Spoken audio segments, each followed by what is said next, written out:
Jerome collapses against his apartment door, sobbing uncontrollably.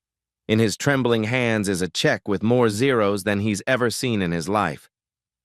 "I don't understand," he whispers to the woman in the business suit. "Yesterday I lost my job. Today you're telling me that fixing an old lady's bicycle just changed your life forever," Patricia says quietly. 24 hours ago, Jerome Washington was a broke mechanic who couldn't even afford his daughter's school books. When an elderly woman needed help with her broken bike, he didn't hesitate. He used his last tools, his last hour, his last chance. His boss fired him on the spot. But Jerome had no idea who that old lady really was. He had no idea that his one act of kindness, without thinking about the cost, would lead to this moment. A moment that would make a grown man cry tears of pure disbelief. What Jerome didn't know was about to change everything. But to understand why this moment would change everything, we need to go back 24 hours. The alarm screams at 5:30 a.m. Jerome Washington rolls off his mattress on the floor, every muscle aching from yesterday's 12-hour shift. His studio apartment above the laundromat barely fits a bed and a milk crate that serves as his kitchen table. The stack of bills on that crate tells the whole story. Electric, past due, rent, final notice. His phone buzzes with a text from his sister Maya. "Jerome, Jasmine needs $200 for school supplies. I know money's tight, but..." Jerome checks his bank balance. $180.43. His daughter Jasmine is 8 years old. She lives with Maya because Jerome can't afford childcare while working 60-hour weeks. Every night, he lies awake doing math that never works. Rent, utilities, child support, groceries, always $500 short of making it work. But Jerome never gives up hope. At 6 a.m., he's already under the hood of Mrs. Carter's Honda at Eddie's Auto Repair. Steam rises around his face as he works. His uniform is clean but worn thin, the name patch slightly crooked from too many washings. "Third car today," he mutters to himself. Mrs. Carter needs this running for her cleaning jobs. Can't let her down. Jerome has a gift. He talks to cars like old friends. He can diagnose problems that leave other mechanics scratching their heads. Customers ask for him specifically. Mrs. Rodriguez brings him homemade tamales. Old Mr. Peterson saves lottery tickets for Jerome for good luck. "You're gonna make it big someday," Mr. Peterson always says. "Got that special touch." Jerome dreams of opening his own shop. He has notebooks full of business plans, sketches of a garage with Washington Automotive painted on the window. Late at night, he calculates startup costs, draws floor plans, imagines teaching neighborhood kids about engines. But dreams don't pay rent. Eddie Morrison owns the shop. He's a decent man running a struggling business. Chain stores are killing small operations like his. Eddie hired Jerome when other places wouldn't even give him an interview. Jerome knows Eddie sees potential in him. That's why Jerome works harder than anyone else. He stays late without overtime pay. He fixes jobs at cost for customers who can't afford full price. When Mrs. Carter needs her transmission rebuilt, Jerome charges her only for parts. When Mr. Peterson's truck breaks down before his cancer treatment, Jerome works 2 hours past closing to get it running. Eddie notices everything. Sometimes he shakes his head when Jerome waves off payment from elderly customers. Sometimes he reminds Jerome that charity doesn't pay the bills. But Jerome can't help himself. His grandfather taught him, "Fix what's broken, help who needs help." The weight of responsibility crushes him some nights. Jerome knows Eddie can barely afford 2 mechanics. He knows every discount he gives comes out of Eddie's pocket. He knows Eddie hired him when others wouldn't, sees potential when others see risk. But Jerome also knows what it's like to need help and not get it. When he was Jasmine's age, his mother worked 3 jobs to keep their lights on. Neighbors helped when they could. Mrs. Williams down the hall brought Jerome dinner when his mom worked late.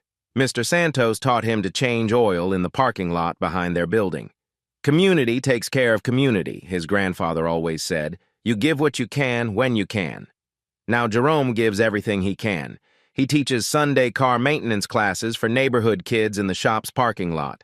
He shows them how to check oil, change tires, and jump batteries. Some of these kids have never had anyone teach them practical skills. "Knowledge is power," he tells them. "Learn to fix things, you'll never be helpless." Jerome's phone buzzes during lunch. Maya again.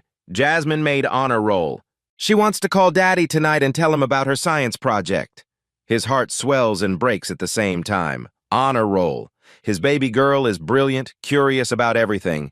She wants to be an engineer someday, maybe design cars like the ones Jerome fixes. But Jerome missed her school science fair last month. Had to work a double shift to make rent. Maya sent pictures of Jasmine explaining her volcano project, beaming with pride. In the background, other kids had their fathers helping with displays.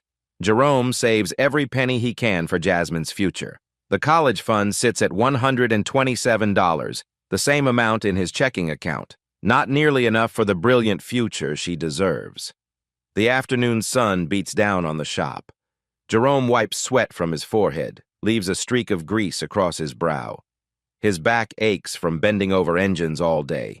His hands are permanently stained with oil and calloused from years of manual labor. But he keeps working, keeps hoping. Keeps believing that taking care of people is what makes life meaningful, even when, especially when, you have nothing left to spare. Jerome has no idea that his philosophy is about to be tested in a way that will change everything. What he doesn't know is that in just a few hours, helping one more person will cost him his job and give him his future. Jerome had no idea that helping one more person would cost him everything. Tuesday afternoon, 3:47 p.m. The heat shimmers off the asphalt at 95 degrees. Jerome is closing up when he hears a voice behind him. "Excuse me, young man?" He turns to see an elderly white woman standing beside an old blue bicycle. Despite the scorching heat, she's impeccably dressed. Pearl earrings, pressed slacks, leather handbag, but her face shows clear distress. "I'm sorry to bother you," she says, slightly breathless, "but my bicycle chain broke, and I desperately need to get to the pharmacy before they close." Jerome notices details immediately. Her shoes are expensive leather but worn at the heels. Her handbag is designer quality but clearly old. When she speaks, there's quiet dignity in her voice. No begging, no dramatics. "I don't drive anymore," she explains, checking her watch nervously. "I walked here hoping someone could help. The pharmacy closes in 45 minutes and I need my heart medication." Jerome's mechanic instincts kick in. He kneels beside the bicycle, examines the chain. This isn't a simple break. The entire mechanism is seized with rust. Decades of neglect have turned what should be a quick fix into major surgery. "Ma'am, what's your name?" "Elizabeth," she says. "Elizabeth? Well, just Elizabeth." Something about her hesitation registers, but Jerome focuses on the problem. The chain didn't just snap, it's completely corroded through. This will take serious work. Eddie emerges from the shop, keys jingling. "Jerome, we're closed. I need to lock up and get out of here." He notices Elizabeth and his expression softens slightly. "Ma'am, try the bike shop on Elm Street. They might still be open." Elizabeth's face falls. "I called them already. They close early on Tuesdays." Her hands tremble slightly as she checks her watch again. "I've been walking around for 2 hours trying to find help." Jerome sees her open her wallet. Just a few crumpled bills and what looks like a pharmacy discount card. Barely enough for medication, let alone repairs. Eddie's voice carries an edge of impatience. "Jerome, I've got somewhere to be. We can't stay open for every person who walks in here." But Jerome watches Elizabeth dab sweat from her forehead with a tissue. She's trying to stay composed, but he sees the fear in her eyes. Missing heart medication isn't just inconvenient, it's dangerous. "How far is the pharmacy?" Jerome asks. "About 2 miles. I thought I could walk it, but..." She gestures at the heat waves rising from the pavement. Jerome makes his decision. "I can fix this. Give me 20 minutes. Eddie's face darkens. "Jerome, we're done for the day. I've got appointments." "Just 20 minutes, Eddie. I'll lock up after." "No overtime," Eddie snaps. "You understand? Fix it fast and get out." Jerome nods, already wheeling the bicycle into the shop. Elizabeth follows, apologizing repeatedly. "Please don't apologize," Jerome says, selecting tools from his workbench. "My grandfather always said, 'Fix what's broken, help who needs helping.'" As Jerome works, Elizabeth watches intently. She notices the organized tools, the clean workspace, the customer thank you cards taped to the wall. She observes his technique, methodical, careful, professional. "You're very skilled," she comments. "How long have you been a mechanic?"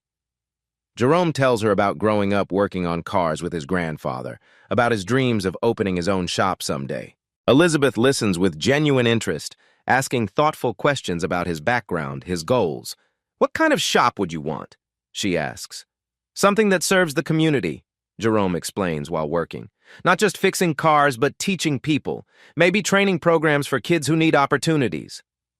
20 minutes becomes 30. The chain requires complete replacement. Jerome is sweating, racing against the pharmacy's closing time. Every few minutes, Elizabeth checks her watch. "I could call them," she suggests. "Explain the situation." "Let me try one more approach," Jerome says, attacking a particularly stubborn gear mechanism. Finally, at 4:35 p.m., the chain clicks into place. Jerome tests it thoroughly, adjusts the brakes, checks tire pressure. The old bicycle runs smoother than it has in years. "How much do I owe you?" Elizabeth asks, reaching for her nearly empty wallet. Jerome sees those few bills again. He thinks about his own empty bank account, his unpaid bills, Jasmine's school supplies. Then he thinks about Elizabeth walking 2 miles in 95-degree heat with a heart condition. "No charge," he says firmly. "Just get to that pharmacy safely," Elizabeth insists, but Jerome refuses. "My grandfather's payment is enough." As Elizabeth prepares to leave, she studies Jerome's face carefully. Something passes in her expression: recognition, approval, decision. "What's your name?" she asks. "Jerome Washington." "Jerome," she repeats slowly. "I won't forget this kindness." What Jerome doesn't know is that Elizabeth has just made a mental note that will change his life forever. Jerome thought helping Elizabeth was the right thing to do. He had no idea it would destroy his career. Elizabeth mounts the bicycle carefully, testing the pedals. Jerome adjusts the seat height, checks the handlebars one final time. "Easy on those turns," he advises. "The brakes are responsive now, but take your time getting used to them." She nods, starts pedaling slowly across the parking lot. At first, she wobbles slightly, then gains confidence. The bicycle moves smoothly, chain clicking rhythmically like a well-tuned machine. "This ride is better than when I bought it 30 years ago," she calls back. Jerome watches until she turns the corner onto Main Street, satisfied with his work. He begins cleaning up the workspace, organizing tools back into their proper places. 5:23 p.m. Eddie's truck pulls into the parking lot. Jerome looks up from wiping down his workbench. "Just finished with the bike, all locked up and ready to go." Eddie's face is already red before he gets out of the truck. "Jerome, what the hell are you still doing here?" "Like I said, I just finished. Everything's clean and I told you no overtime." Eddie's voice echoes across the empty lot. "Do you have any idea what that costs me?" Jerome sets down his rag carefully. "Eddie, I didn't clock out. This was on my own time." "Your own time? In my shop? Using my tools? Working on my property?" Eddie paces now, frustration boiling over. "You think I'm stupid? You think I don't understand liability when I see it?" Jerome tries to explain about Elizabeth, the medication, the emergency situation. Eddie cuts him off. "Emergency? Jerome, this is a business, not a charity ward. I've got insurance concerns, scheduling concerns, overhead concerns. You can't just decide to help every person who walks in here with a sob story." "Eddie, she's an elderly woman. She needed her heart medication." "That's not our problem." Eddie slams his hand against the workbench. "We fix cars, not bicycles. We work business hours, not whenever you feel generous. And we sure as hell don't work for free."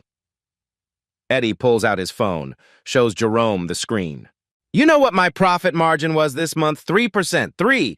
And you're giving away labor and supplies because some old lady batted her eyelashes? It wasn't like that. Oh, it never is. You're always finding reasons to work late, stay extra, help people for free. You think that makes you a hero? It makes you a liability." Jerome stays quiet, knowing Eddie's struggling to keep the business afloat. Competition from chain stores has been brutal. 3 mechanics quit last year because Eddie couldn't afford to keep them. Eddie grabs Jerome's time card from the office, studies it with growing anger. "And don't think I don't notice you've been clocking out before you finish jobs. Eating labor costs yourself. You think that helps me? It screws up my books." Jerome realizes Eddie's been watching him, documenting every time he stayed late without pay to finish jobs properly, every time he absorbed costs to help customers who couldn't afford full price. "Eddie, I was just trying to help the business." "Help the business? Jerome, you're killing the business. Customers expect these discounts now. They ask for the Jerome price. Do you understand what that does to my reputation, to my profit structure?" The argument escalates quickly. Eddie explains the chain reaction Jerome never considered. When Jerome works for free, customers expect others to do the same. When Jerome stays late, it sets a precedent Eddie can't afford. When Jerome fixes things outside their normal service range, it creates liability issues. I've been trying to figure out how to handle this for months, Eddie continues, his voice getting louder. You're a great mechanic, Jerome, maybe the best I've ever had, but you're not running a business the way a business needs to be run. Jerome's heart sinks. He sees exactly where this conversation is heading.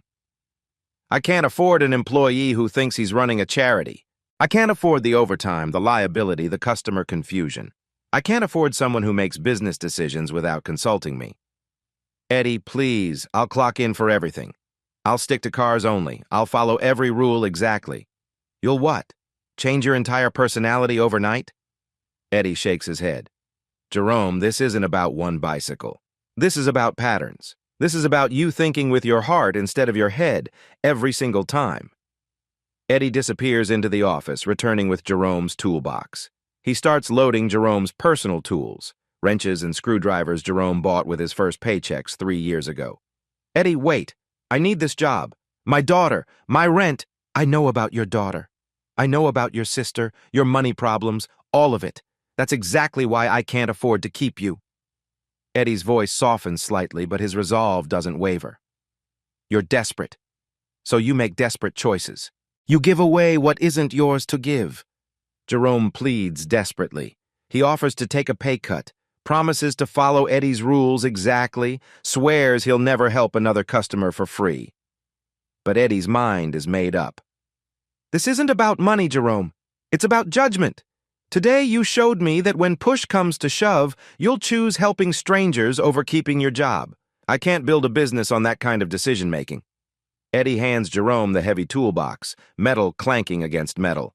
3 years of building relationships with customers, learning Eddie's systems, proving his worth. Gone in one afternoon. Eddie, that woman needed help. Her medication. Jerome, I get it. I really do. But I needed an employee who helped me keep this place running. Instead, I got someone who helps everyone except his boss. Jerome walks to his locker on unsteady legs. He empties it slowly. Photos of Jasmine, his backup uniform, the business plan notebooks he kept hidden there. Tomorrow, other mechanics will arrive to find his space empty. As Jerome loads his truck, toolbox rattling in the bed, Eddie watches from the doorway. His expression shows conflict, anger mixed with genuine regret. For what it's worth, Jerome, you did the right thing today, just not for the right employer. Jerome drives home through rush hour traffic, hands shaking on the steering wheel. His phone buzzes with texts from Maya, but he can't bear to read them yet. How will he explain this to his sister? How will he make rent next week? How will he face Jasmine, knowing Daddy lost his job helping a stranger? But even as despair settles over him like a heavy blanket, Jerome can't bring himself to regret helping Elizabeth. Some things matter more than paychecks. What Jerome doesn't know is that this belief is about to pay off in ways he never imagined. Jerome had no idea that losing his job was only the beginning. Jerome's apartment, 7:30 p.m. He sits on his mattress, staring at his phone. Maya has called 3 times. The voicemails pile up, but saying the words out loud will make his unemployment real. A knock at his door surprises him. Jerome opens it to find Elizabeth standing there, transformed. Gone is the slightly frail woman from this afternoon. Her posture is straighter, more commanding. Her clothes are the same, but she carries herself differently. Behind her stands a tall woman in an expensive business suit, clearly some kind of assistant or professional aide. Jerome? Elizabeth smiles warmly. I wanted to thank you properly. Mrs.? Jerome realizes he never learned her last name. Elizabeth Hartwell, and this is my assistant, Patricia Morrison. Elizabeth steps forward with purpose. I got my medication safely, thanks to you, but when I got home, I realized how inadequate my thanks were. Patricia steps forward holding a thick envelope. The paper looks expensive, official. Miss Hartwell would like to offer you proper compensation for your services today. Jerome glimpses the envelope's thickness. Whatever's inside looks substantial, far more than a bicycle repair could ever be worth. That's not necessary, Jerome says quickly. I was happy to help. Elizabeth studies his face carefully. There's something different about her now. A sharpness in her eyes, an authority in her bearing that wasn't there this afternoon. Jerome, you saved my life today. I don't mean that dramatically. I mean it literally. Missing 2 days of heart medication could have been catastrophic for someone with my condition. Jerome notices details he missed before. Elizabeth's posture suggests someone accustomed to being in charge. Patricia defers to her in a way that implies Elizabeth holds significant authority. Through his window, he sees their car, a pristine black Mercedes sedan with a driver waiting inside. Please, Elizabeth insists, gesturing toward the envelope. Let me do something meaningful for you. Jerome shakes his head firmly. The help you needed, that's what people should do for each other. No payment required. Elizabeth exchanges a meaningful glance with Patricia. Something passes between them, a look of recognition, approval, perhaps even satisfaction. Jerome, Elizabeth says carefully, I understand you work at Eddie's Auto Repair? Jerome's stomach drops. Worked, past tense, as of today. Elizabeth's face shows genuine distress. Oh no, I hope my bicycle didn't cause problems with your employer. No, Jerome says quickly. Well, yes, but it wasn't your fault. Eddie's been under financial pressure, and I guess helping you was the last straw? Jerome, if my request cost you your job, then I absolutely must make this right. Elizabeth's voice carries new urgency. You don't owe me anything. I made my choice knowing the consequences. Patricia whispers something in Elizabeth's ear. Elizabeth nods thoughtfully as if confirming a decision already made. Jerome, Elizabeth says, what if I told you what you did today? The way you handled the emergency, your technical skills, your customer service approach. What if I told you that's exactly the kind of person I've been searching for? Jerome doesn't understand. Searching for what? I have business interests, Jerome. Various companies, various needs. Someone with your technical abilities and your character. That combination is extremely rare. Jerome feels uncomfortable with the direction of this conversation. I appreciate any offer, but I don't even know what kind of business you're in. Elizabeth smiles mysteriously. Let's just say I recognize exceptional talent when I encounter it. She reaches into her purse, pulls out a business card. Jerome notices its heavy cardstock with embossed lettering, but he can't read it clearly in the dim hallway light. Jerome, would you consider meeting with me tomorrow morning? Let me properly explain how I might be able to help your situation. Jerome takes the card hesitantly. I don't want charity. Trust me, Elizabeth says with quiet confidence. What I'm considering isn't charity. It's strictly business. As they leave, Jerome catches Patricia speaking quietly into her phone.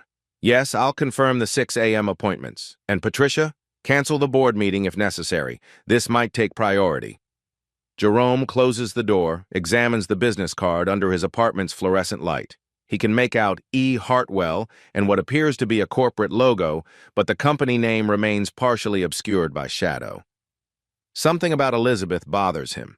Not negatively, but like a puzzle piece that doesn't quite fit. Her confidence, Patricia's deference, that Mercedes, the way she spoke about business interests. Tomorrow, he'll discover what Elizabeth Hartwell really wants. Jerome had no idea who Elizabeth Hartwell really was, or why fixing her bike would attract national attention. That night, Jerome can't sleep. He researches E. Hartwell on his phone, but finds nothing concrete, just scattered business references that lead nowhere. At 2 a.m., urgent knocking wakes him. Mrs. Rodriguez stands in the hallway, still in her nightgown. Jerome, you need to see this. She leads him to her TV. Late-night local news is running a story. Local auto shop fires employee for helping elderly woman. On screen, cell phone footage of Jerome working on Elizabeth's bicycle, filmed by someone across the street. The reporter explains an anonymous tip brought this story to their attention. They interview Eddie, who looks uncomfortable. I run a business. I can't have employees making unauthorized decisions. Then customers defend Jerome. Mrs. Carter calls him an angel. Mr. Peterson explains how Jerome stayed late to fix his truck before cancer treatment. The reporter's closing line chills Jerome. The identity of the elderly woman remains unconfirmed, but sources suggest she may be more significant than initially apparent. Jerome's phone explodes with calls from unknown numbers, text messages from strangers. Maya calls at 2:47 a.m. "Jerome, you're on TV. Jasmine's friends are calling. Her daddy's famous." "Famous for getting fired," Jerome mutters. But Jerome feels uneasy. How did news crews find out? Who filmed him? What did that reporter mean about Elizabeth being more significant? Wednesday morning, 6 a.m., unknown number calls. "Mr. Washington, Channel 7 News. We understand you're meeting with the woman you helped. Can you confirm her identity?" Jerome hangs up. 5 more media calls follow. At 7 a.m., Jerome looks outside. 3 news vans park on his street. Reporters with cameras wait outside his building. His phone buzzes. Text from unknown number. "Jerome, this is Elizabeth. I see you're getting media attention." "Don't speak to reporters yet. Our meeting is more important than you know. See you at 9 a.m. E.H." Jerome stares at the message. Elizabeth somehow has his number, though he never gave it. How does she know about the media circus? He examines her business card again in morning sunlight. The logo becomes clearer, a stylized H surrounded by what looks like gears or industrial equipment. In small print at the bottom, words Jerome missed last night. "Hartwell Industries, building America's future." Jerome's hands start shaking. Jerome was about to discover that Elizabeth Hartwell wasn't just any elderly woman. 9 a.m. sharp. The black Mercedes pulls up to Jerome's building. He slips out the back entrance, avoiding the cluster of reporters camped outside. Patricia opens the car door with professional efficiency. "Good morning, Mr. Washington." Inside, Elizabeth sits calmly in a sharp business suit. The car's interior is pristine leather with climate control and what appears to be a mobile office setup, laptop, folders, multiple phones. "I apologize for the media circus," Elizabeth says as they drive downtown. "That wasn't supposed to happen." "How did they find out?" Elizabeth hesitates briefly. "Someone recognized me at the auto shop. Word travels very quickly in certain circles." They pull into the parking garage of the downtown Marriott. As the elevator rises to the top floor, Jerome notices Patricia carries a leather portfolio and speaks quietly into a Bluetooth earpiece. "Yes, confirm her for the 11 a.m. call, and make sure legal has those contracts ready for review." The elevator opens to reveal not a hotel room but an executive conference suite. Floor-to-ceiling windows overlook the entire city.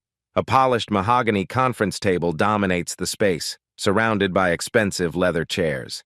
"Please sit," Elizabeth says.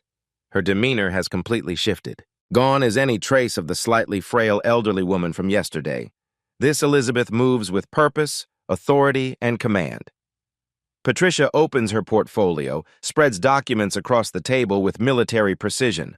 Jerome sees blueprints, financial statements, corporate letterhead with logos he recognizes but can't quite place. "Jerome," Elizabeth begins, settling into the chair at the head of the table. "Yesterday you demonstrated something I've been searching for in the business world for decades: moral judgment under extreme pressure." Jerome still doesn't understand where this is leading. Elizabeth continues, her voice taking on the tone of someone accustomed to boardroom presentations. "What if I told you that bicycle repair was essentially a test?" Jerome's blood runs cold. "A test? Not intentionally, of course. I genuinely needed my medication. But when I watched you work, your attention to detail, your problem-solving methodology, your willingness to sacrifice personal interest for a stranger's welfare, I realized I was witnessing exactly the kind of character I need in my organization." Patricia slides a document toward Jerome. At the top, in bold corporate lettering, "Hartwell Industries, Confidential Executive Brief." Jerome's eyes widen as he reads the key statistics. Asterisk founded.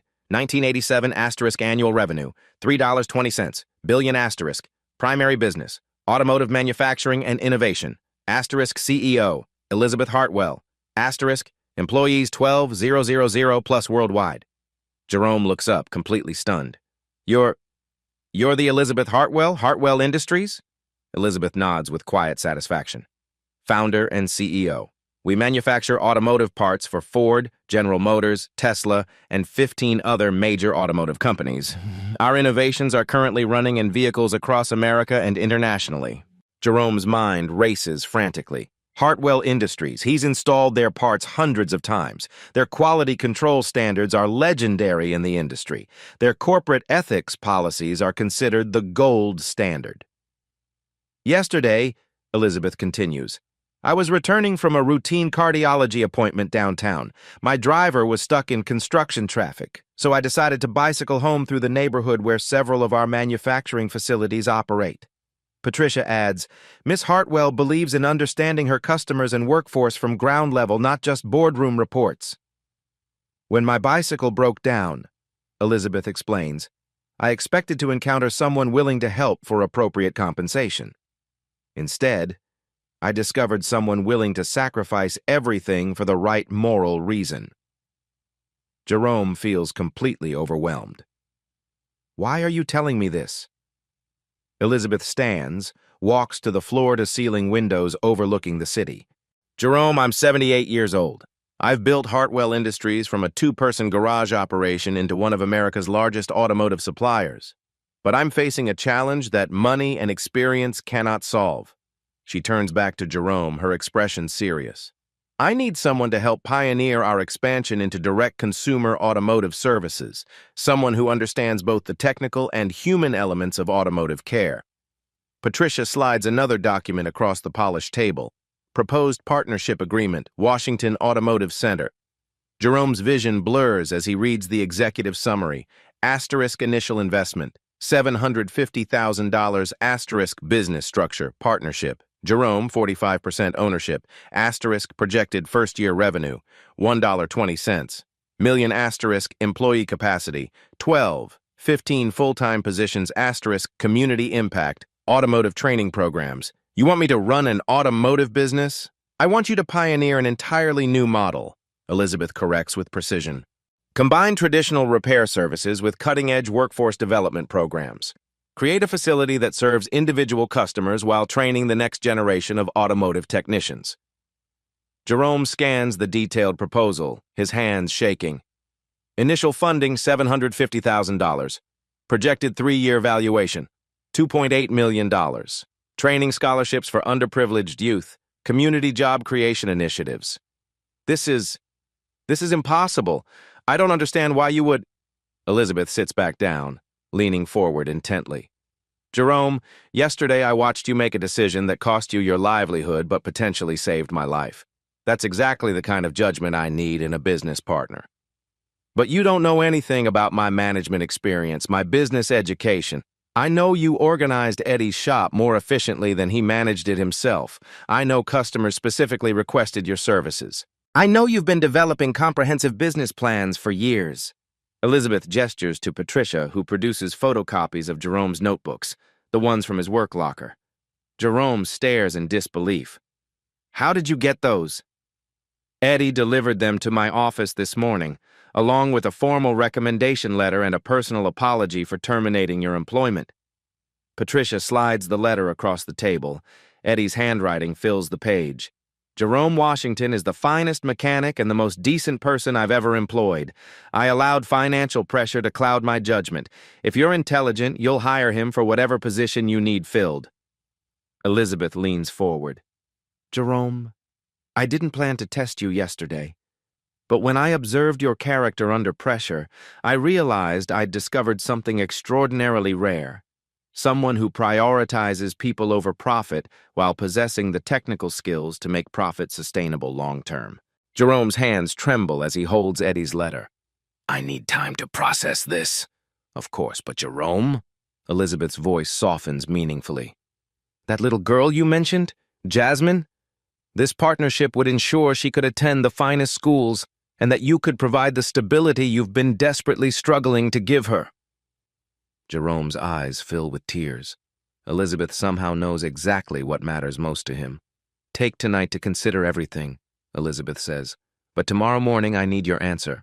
Not just for my company's expansion plans, but for the 200 families in this community who could benefit from the employment opportunities this facility would create. Jerome was about to learn that Elizabeth's offer was even bigger than he imagined. That evening, Jerome sits in Maya's kitchen while Jasmine does homework. Maya studies the partnership proposal, her expression shifting from skepticism to amazement. Jerome, do you understand what this is? Maya whispers. This isn't just a job offer. This is generational wealth. Jerome has been thinking the same thing, but hearing Maya say it makes it real. The startup funding alone would set up college funds for Jasmine and her cousins, Maya continues. Look at this profit-sharing structure. If the business performs as projected, you'd earn more in 5 years than the last 15 combined. Jasmine looks up from her math homework. Daddy, why do you look worried? Did something good happen? Jerome kneels beside her chair. Maybe, baby girl. Maybe something very good. Are you going to come to my school play next week? Jerome's heart breaks. He's missed so many of Jasmine's events because of work schedules, financial stress, exhaustion. Yes, sweetheart. No matter what happens, Daddy will be at your play. That night, Jerome calls Elizabeth's number. She answers immediately. Jerome, I've been hoping you'd call. I have questions. Ask them. Why me? Really, you could partner with established business owners, people with track records, people with collateral. Elizabeth pauses. Jerome, can I tell you about my first employee? Okay. 1987. I was 40, recently divorced, trying to start an automotive parts company in my garage. I needed someone who could work with precision but didn't require a huge salary. I hired a 19-year-old kid named Marcus, brilliant with engines, but he'd been in trouble with the law. Jerome listens intently. Marcus had been stealing car parts to support his little sister after their parents died. When I hired him, everyone said I was crazy, hiring a thief to work with valuable equipment. What happened? Marcus worked for me for 37 years, became my head of production, then VP of operations. He invented safety protocols we still use today. When he retired last year, I gave him a $2 million bonus. Jerome processes this quietly. Jerome, I learned something from Marcus. People who've struggled understand the value of opportunity. People who've sacrificed for others will sacrifice for a mission. Technical skills can be taught, but character can't be. Elizabeth continues. Yesterday, you lost your job helping a stranger. That tells me everything about your decision-making priorities. But what if I fail? What if I can't manage employees, handle the business side? Jerome, you've been managing Eddie's customer relationships for years. You've been training neighborhood kids in your spare time. You've been solving complex problems under pressure. You already have management skills. You just haven't had the title. Jerome feels a shift in his thinking. Maybe Elizabeth sees something he doesn't see in himself. There's something else, Elizabeth adds. This morning, I received 12 phone calls from your former customers. They heard about your situation on the news and wanted to know how to support you. Jerome's chest tightens. 12 calls? Mrs. Carter offered to invest her life savings in any business you started. Mr. Peterson said he'd work for free as your first customer service representative. A woman named Rodriguez said she'd handle your bookkeeping for the first year at no charge. Jerome starts crying. These people barely know him, but they're willing to invest in his future. Jerome, that kind of customer loyalty doesn't happen by accident. It happens because you've consistently treated people with respect, solved their problems completely, and charged fairly for your work. Elizabeth's voice becomes businesslike. Here's what I'm proposing specifically. You'll own 45% of Washington Automotive Center. Hartwell Industries will own 55%, but you'll have full operational control. After 5 years, if performance targets are met, you can buy out our share at a predetermined price. Jerome does quick math. 45% ownership of a business projected to be worth $2.8 million by year 3 means his stake would be worth $1.26 million. The facility will include 8 service bays, a customer lounge, and a training center where you can teach automotive skills to young people from the community. Part of our mission will be workforce development, giving kids alternatives to the streets. This catches Jerome's attention. Teaching has always been his passion. We'll also establish the Jerome Washington Education Fund, providing automotive training scholarships for underprivileged youth. Jerome realizes Elizabeth has thought through every aspect of this partnership, considered not just the business opportunity but the community impact. Elizabeth, what happens if something goes wrong? What if the business fails and I lose everything? Jerome, the initial funding isn't a loan. It's an investment. If the business fails, you don't owe us anything. But more importantly, I've been in business for 38 years. I don't invest in ventures I expect to fail. Elizabeth pauses. One last thing, Jerome. This morning, Ford Motor Company called me. They heard about our partnership plans and want to discuss making Washington Automotive Center a pilot location for their new customer service initiatives. Jerome's jaw drops. Ford, one of the biggest automotive companies in the world, wants to work with him. I need you to answer tomorrow morning, Jerome, not because I'm pressuring you, but because opportunity has a timeline. Ford's pilot program launches in 6 months. If we're going to be part of it, we need to move fast. Jerome hangs up, stares at the proposal document spread across Maya's kitchen table. Tomorrow morning, he'll give Elizabeth Hartwell his answer. But tonight, he already knows what that answer will be. 6 months later, Jerome discovered that saying yes had changed more lives than just his own. Before, Jerome's old routine: 5:30 a.m. alarm, instant coffee, checking bank balance with dread, driving to Eddie's shop in a truck that needed repairs he couldn't afford, working on other people's cars while dreaming of his own business. After, Jerome's new routine: 6 a.m. alarm, real coffee from the espresso machine in his corner office, reviewing yesterday's customer satisfaction scores and employee development reports, walking through Washington Automotive Center, his name on the building, checking in with his team of 14 technicians.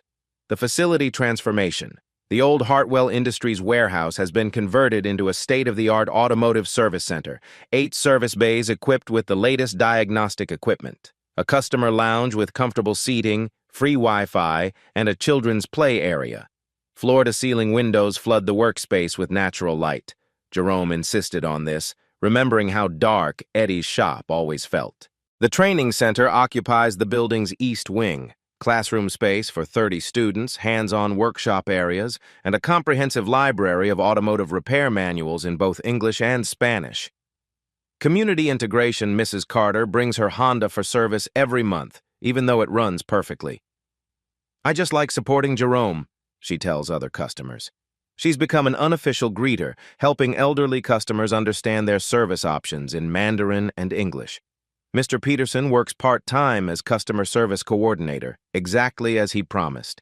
His encyclopedic knowledge of every customer's automotive history makes him invaluable to the operation.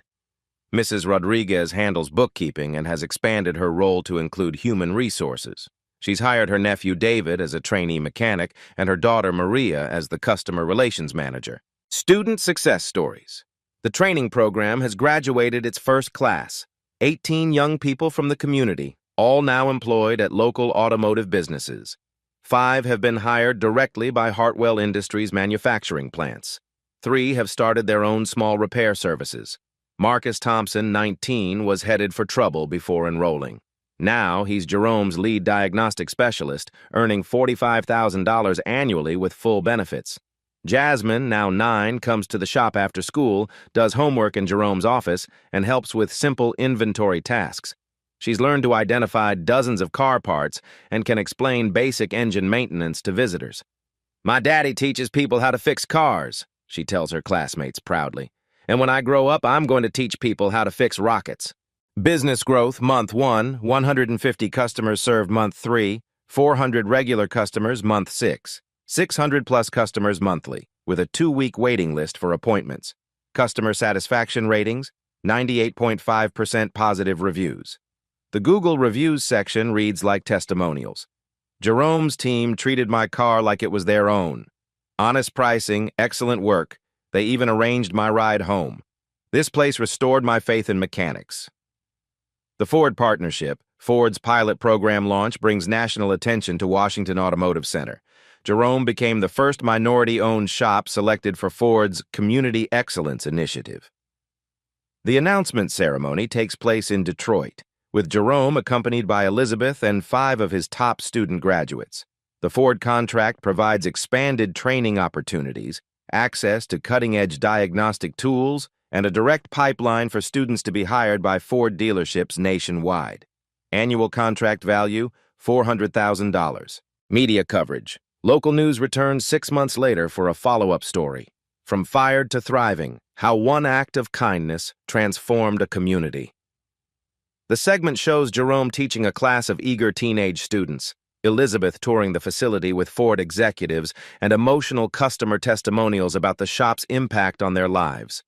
National automotive trade magazines feature Washington Automotive Center as the new model for community-based automotive education and service. Personal transformation. Jerome has moved to a 3-bedroom house with a yard. Jasmine has her own room, decorated with automotive posters and a bookshelf full of science and engineering books. Maya visits every Sunday for family dinner in their actual dining room.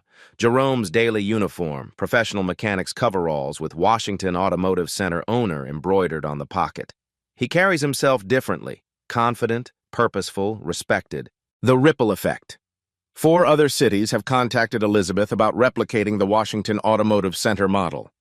Jerome consults on the planning process, shares his training curriculum, helps other community mechanics develop their own partnerships with Hartwell Industries. Eddie Morrison visits the shop monthly. Jerome hired him as a consultant for small business operations.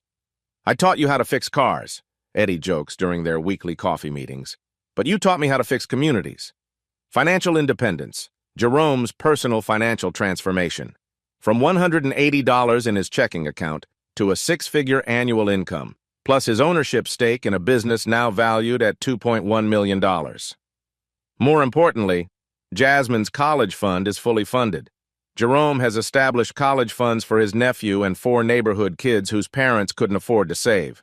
Jerome keeps his old toolbox in his office, the same tools Eddie handed him the day he was fired. Now they're displayed on a custom-built rack with a plaque. From Mrs. Rodriguez and the Washington Automotive Center family, thank you for showing us that doing right leads to doing well. 1 year later, Jerome would discover that the story had come full circle. 1-year anniversary. Jerome arrives at Washington Automotive Center early, as usual. But today the parking lot is packed with dozens of cars, many with out-of-state plates. Inside, the customer lounge overflows with familiar faces. Customers, students, community members.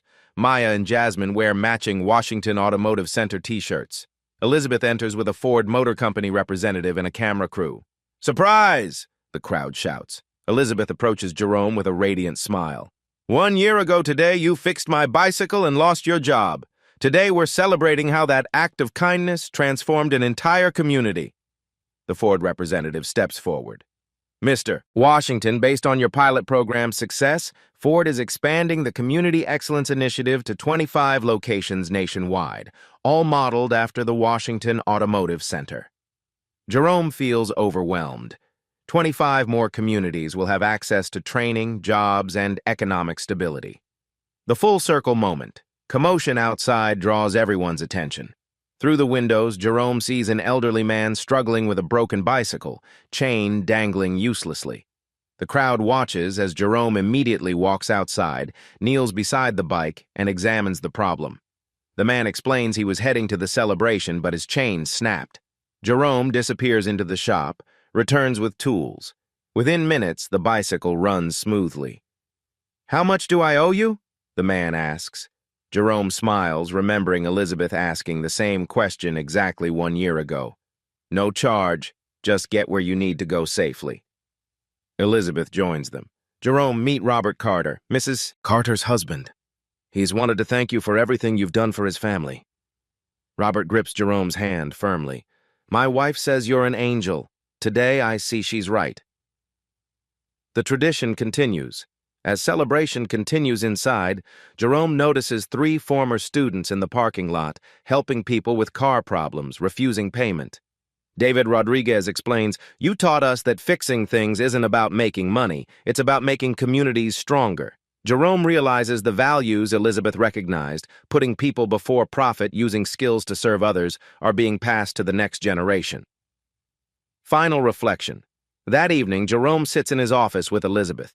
Through the windows, evening classes continue in the training center. "Do you ever wonder what would have happened if I hadn't helped that day?" Jerome asks. Elizabeth considers this. "Someone with your character would have found another way to make a difference. But I'm grateful it was my bicycle that broke." Jerome looks at his desk photo. Jasmine at the science fair, first place ribbon for automotive engineering. "Thank you for seeing something in me I didn't see." "I didn't create your character, Jerome. I just gave it a bigger stage." As they leave, Jerome locks the door, reads the sign. Washington Automotive Center. Building cars, building community, building futures. Tomorrow, the cycle of helping and transforming lives continues. Jerome's story reminds us that kindness isn't just about the moment you give it. It's about the ripple effects that follow for years to come.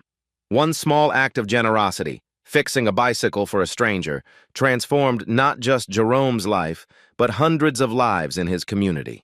Students who now have career paths, families with reliable automotive care, young people with real alternatives to the streets. Sometimes we hesitate to help because we think we can't afford to give. Jerome's story proves we can't afford not to give. The next time someone needs help, whether it's a broken bicycle, a kind word, or just your time, remember Jerome. You never know who's watching, who's learning, or whose life might change because you chose compassion over convenience. What small act of kindness will you perform today? If this story touched your heart, share it with someone who needs to remember that doing good leads to good things. Hit that like button, subscribe for more inspiring stories, and tell us in the comments, what's one way you've helped a stranger recently?